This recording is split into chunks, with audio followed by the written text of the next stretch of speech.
안녕하세요. 건강 채널 시니어입니다. 여러분, 혹시 입술 양쪽 끝이 자꾸 갈라지지 않으세요? 립밤을 아무리 발라도 낫지 않고 입을 벌리면 따끔거리고 피가 나지 않으신가요? 건조해서 그런가 보다 하고 넘기시나요? 많은 분들이 단순 건조함으로만 생각하시는데 이게 사실은 영양 부족의 신호일 수 있어요. 오늘은 72세 한수님 할머니께서 입술 갈라짐으로 병원에 갔다가 영양 부족을 발견하고 식단을 개선하신 이야기를 들려드리겠습니다. 나이 탓으로 넘기면 큰일 납니다. 지금부터 함께 들어보시죠. 저는 올해 72입니다. 이름은 한수님이라고 하고요. 울산에서 평생을 살아왔습니다. 남편과 사별한 지 5년이 되었고 지금은 혼자 살면서 가끔 자식들이 찾아오는 나날을 보내고 있습니다. 제가 이렇게 말씀드리는 건 저처럼 입술이 자꾸 갈라지는 걸 단순히 건조함으로만 생각하시는 분들께 이게 영양 부족의 신호일 수 있다는 걸, 그리고 식단 개선으로 충분히 좋아질 수 있다는 걸 알려드리고 싶어서입니다. 제 이야기는 70쯤부터 시작됩니다. 그때부터 입술이 자주 갈라지기 시작했어요. 처음에는 입술이 건조한 것 같았습니다. 나이 들어서 피부가 건조해지나 보다 하고 생각했어요. 립밤을 사서 바르기 시작했습니다. 하루에도 여러 번 발랐어요. 처음에는 조금 나아지는 것 같았는데 며칠 지나면 다시 갈라졌습니다. 특히 입술 양쪽 끝이 심하게 갈라졌어요. 구각염이라고 하나요? 입꼬리가 쩍쩍 갈라지면서 빨갛게 부어올랐습니다. 입을 크게 벌리면 따끔거리고 웃을 때도 아팠어요. 갈라진 곳에서 피가 나기도 했습니다. 밥을 먹다가 입을 벌리면 피가 나서 휴지로 닦아야 했어요. 정말 불편했습니다. 립밤을 더 자주 발랐어요. 1시간마다 한 번씩 발랐는데도 여전히 갈라졌습니다. 왜 안 나을까? 하고 이상하게 생각했어요. 약국에 가서 연고를 샀습니다. 약사님이 추천해주신 입술 연고를 발랐는데 잠깐 나아지는 것 같다가 다시 갈라졌어요. 그리고 혀도 이상했습니다. 혀가 빨갛고 표면이 매끄러워 보였어요. 원래 혀는 약간 하얗고 울퉁불퉁한데 제 혀는 빨갛고 반들반들했습니다. 혀가 따갑기도 했어요. 매운 음식을 먹으면 혀가 화끈거려서 먹기 힘들었습니다. 심지어 밥을 먹을 때도 혀가 불편했어요. 입안도 자주 헐었습니다. 구내염이 자주 생겼어요. 입 안쪽에 하얀 궤양이 생겨서 밥 먹기가 정말 힘들었습니다. 손톱도 이상해졌어요. 손톱이 잘 부러지고 세로로 줄이 생겼습니다. 손톱 끝이 갈라지기도 했어요. 머리카락도 많이 빠졌습니다. 아침에 일어나면 베개에 머리카락이 수십 개씩 떨어져 있었어요. 머리를 감을 때도 손에 머리카락이 많이 묻었습니다. 피곤함도 심했어요. 아침에 일어나도 개운하지 않고 낮에도 자꾸 졸렸습니다. 기운이 없어서 집안일 하기도 힘들었어요. 식욕도 없었습니다. 밥을 먹어도 맛이 없고 배가 고프지 않았어요. 그래서 점점 적게 먹게 됐습니다. 체중도 줄었어요. 원래는 55kg 정도였는데 50kg까지 빠졌습니다. 5kg나 줄어든 거예요. 딸이 명절에 놀러와서 제 얼굴을 보더니 깜짝 놀라면서 말했어요. 엄마, 많이 마르셨네요? 그리고 입술이 왜 그래요? 계속 갈라져 있어요? 저는 건조해서 그래. 립밤 발라도 안 나아 하고 대답했어요. 딸이 이상한데요? 병원 가보세요. 영양 부족일 수도 있어요. 하고 말했습니다. 영양 부족이요? 밥은 먹는데? 엄마, 얼마나 드세요? 요즘 밥 잘 안 드시는 거 아니에요? 사실 저는 혼자 사니까 밥을 제대로 안 먹었어요. 아침은 거르고 점심도 간단하게 라면이나 빵으로 때우고 저녁도 김치하고 밥만 먹었습니다. 고기는 거의 안 먹었어요. 혼자 먹기 귀찮고 양도 많고 비싸기도 했어요. 생선도 별로 안 먹었습니다. 계란은 가끔 먹었는데 매일은 아니었어요. 채소도 별로 안 먹었어요. 장 보러 가기 귀찮고 혼자 먹으면 남아서 버리게 되니까 안 샀어요. 딸이 엄마, 그렇게 드시면 영양 부족 오는 거예요. 병원 가보세요. 혈액 검사 받아보세요 하고 강하게 말했습니다. 다음날 내과에 갔습니다. 선생님께 제 증상을 말씀드렸어요. 입술이 계속 갈라지고 혀도 이상하고 구내염도 자주 생기고 피곤하고 식욕도 없어요. 선생님이 제 입을 보시더니 구각염이 있네요. 그리고 혀가 매끄러워 보여요. 혈액 검사를 해봐야겠어요. 영양 상태를 확인해 볼게요 하고 말씀하셨어요. 영양 부족일 수 있어요? 제가 물었어요. 가능성이 높아요. 구각염, 설염, 구내염은 비타민 B군 부족과 관련이 있어요.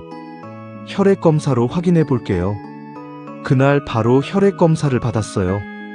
일주일 후에 결과를 들으러 갔습니다. 선생님이 모니터를 보시면서 말씀하셨어요. 한 선생님, 여러 영양소가 부족해요. 비타민 B, B6, B12가 정상보다 훨씬 낮아요. 철분도 부족하고 단백질도 부족해요. 빈혈도 있어요. 혈색소가 10이에요. 정상은 12 이상인데 낮아요. 제 심장이 철렁 내려앉았습니다. 그럼 저 많이 안 좋은 건가요? 지금은 영양 부족 상태예요. 계속 이렇게 방치하면 더 심각해질 수 있어요. 면역력도 떨어지고 골다공증도 올 수 있어요. 왜 영양이 부족한 건가요? 제가 물었어요. 선생님이 식사를 어떻게 하세요? 하고 물으셨어요. 저는 솔직하게 말씀드렸습니다. 혼자 사니까 아침은 거르고 점심은 라면이나 빵으로 때우고 저녁도 간단하게 먹어요. 고기나 생선은 별로 안 먹어요. 선생님이 고개를 끄덕이시더니 그래서 영양이 부족한 거예요. 고기, 생선, 계란, 우유 같은 단백질 식품을 거의 안 드시니까 비타민 B군과 철분이 부족한 거예요. 비타민 B는 입술 건강에 정말 중요해요. 부족하면 구각염이 생겨요. 비타민 B12는 혀 건강과 빈혈에 영향을 줘요. 철분도 빈혈에 중요해요. 철분이 부족하면 피곤하고 기운이 없고 머리카락도 빠져요. 단백질도 정말 중요해요. 단백질이 부족하면 면역력이 떨어지고 근육이 줄고 손톱이 약해져요. 선생님이 치료 계획을 설명해 주셨습니다. 첫째, 영양제를 드릴게요. 비타민 B 복합제와 철분제예요. 매일 드세요. 둘째, 식단을 완전히 바꿔야 해요. 매 끼니 단백질을 꼭 드세요. 고기, 생선, 계란, 두부, 우유 중에서 하나는 꼭 드세요. 셋째, 하루 3끼를 꼭 드세요. 거르지 마세요. 특히 아침이 중요해요. 넷째, 채소와 과일도 드세요. 비타민과 미네랄이 풍부해요. 3개월 후에 다시 혈액 검사를 받으세요. 영양 상태가 좋아졌는지 확인해야 해요. 저는 그날부터 바로 실천하기 시작했습니다. 먼저 영양제를 먹기 시작했어요. 아침 식사 후에 비타민 B 복합제와 철분제를 먹었습니다. 식단을 완전히 바꿨어요. 아침을 꼭 먹기 시작했습니다. 밥 한 공기에 계란 하나, 김치, 그리고 우유 한 잔을 마셨어요. 점심도 제대로 먹었습니다. 라면 대신 밥을 먹었어요. 고기나 생선을 꼭 넣었습니다. 닭가슴살을 삶아서 먹거나 고등어를 구워서 먹었어요. 저녁도 균형 있게 먹었습니다. 밥, 고기나 생선, 채소, 김치를 골고루 먹었어요. 채소도 많이 먹기 시작했어요. 시금치, 브로콜리, 당근을 삶아서 먹었습니다. 과일도 매일 먹었어요. 사과나 바나나를 하루에 하나씩 먹었습니다. 간식으로는 우유나 요구르트를 먹었어요. 견과류도 한 줌씩 먹었습니다. 처음 일주일은 정말 힘들었어요. 혼자 사니까 요리하는 게 귀찮았고 양도 많아서 남기기도 했습니다. 하지만 딸이 도와줬어요. 일주일에 한 번씩 와서 반찬을 만들어줬습니다. 닭가슴살 삶은 것, 계란찜, 고등어 구운 것, 채소 볶음 같은 걸 만들어서 냉장고에 넣어줬어요. 2주쯤 지나니까 입술이 조금 나아지기 시작했어요. 갈라진 곳이 아물기 시작했습니다. 립밤을 발라도 이제는 효과가 있었어요. 한 달이 지나니까 입술이 많이 좋아졌어요. 구각염이 거의 나았고 입을 벌려도 따끔거리지 않았습니다. 혀도 좋아졌어요. 빨갛던 혀가 정상색으로 돌아왔고 표면도 원래대로 돌아왔습니다. 매운 음식을 먹어도 혀가 화끈거리지 않았어요. 구내염도 안 생겼어요. 한 달 동안 한 번도 안 생겼습니다. 피곤함도 줄었어요. 아침에 일어나면 좀 더 개운했고 낮에도 덜 졸렸습니다. 식욕도 돌아왔어요. 배가 고파서 밥 먹는 게 기다려졌습니다. 밥이 맛있었어요. 2개월이 지나니까 머리카락도 덜 빠졌어요. 베개에 떨어진 머리카락이 확실히 줄었습니다. 손톱도 튼튼해졌어요. 잘 안 부러지고 세로줄도 옅어졌습니다. 체중도 늘었어요. 50kg에서 53kg로 3kg가 늘었습니다. 건강하게 살이 찐 거였어요. 3개월 후 병원에 다시 갔습니다. 혈액 검사를 다시 받았는데 결과가 정말 좋았어요. 비타민 B, B6, B12가 모두 정상 범위로 들어왔습니다. 철분도 정상이 됐고 빈혈도 좋아졌어요. 혈색소가 10에서 12.5로 올랐습니다. 선생님이 정말 잘하셨어요.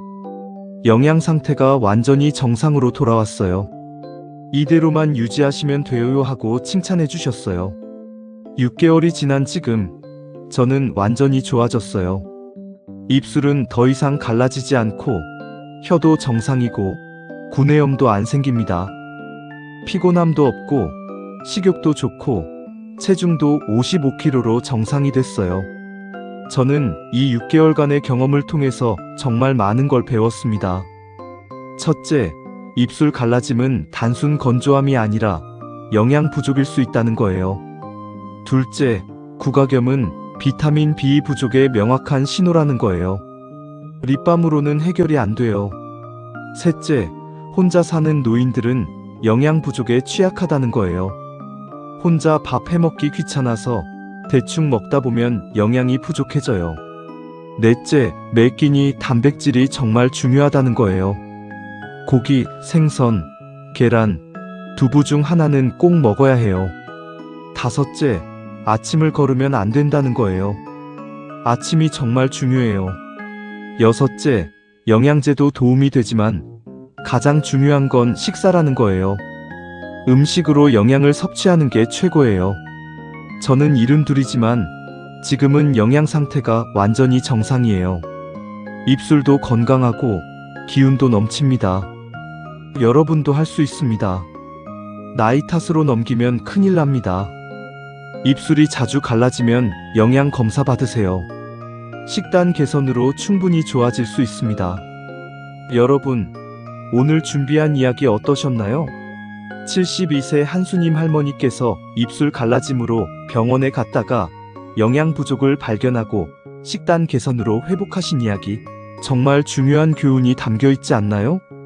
입술 갈라짐, 구각염은 단순 건조함이 아니라 비타민 B 부족의 신호입니다. 혼자 사시는 시니어분들은 특히 영양 부족에 취약합니다. 매 끼니 단백질 섭취, 하루 3끼 꼭 먹기, 이것만 지켜도 충분히 좋아집니다. 여러분도 오늘부터 식단 점검하세요.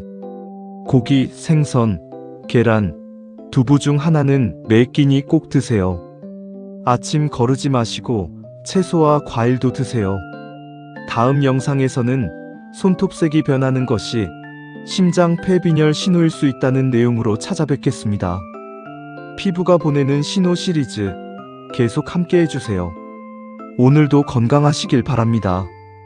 이 영상이 도움이 되셨다면 구독 버튼 꼭 눌러주시고요. 좋아요와 알림 설정도 부탁드립니다. 여러분의 소중한 건강 이야기나 궁금한 점이 있으시면 댓글로 남겨주세요.